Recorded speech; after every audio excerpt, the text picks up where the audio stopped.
компании рекламируют памперсы. Поэтому я как педиатр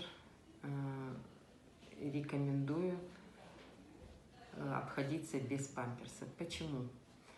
Во-первых, ребенок привыкает к памперсам и долго не высаживается на горшок. Это одно.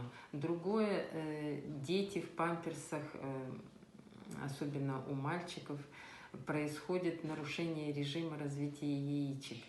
И поэтому яички плохо развиваются. Во-вторых, у многих детей бывает раздражение на памперсы. Кожа плохо дышит. Некоторые дети, особенно когда жарко дома, беспокоятся, плачут. Мама не поймет, в чем дело. Любому взрослому человеку, если одеть памперс и походить в нем, особенно если в комнате тепло, ощутит всю эту негативную энергию, которая ощущается, когда одеваешь памперс. Поэтому рекомендую не одевать памперс.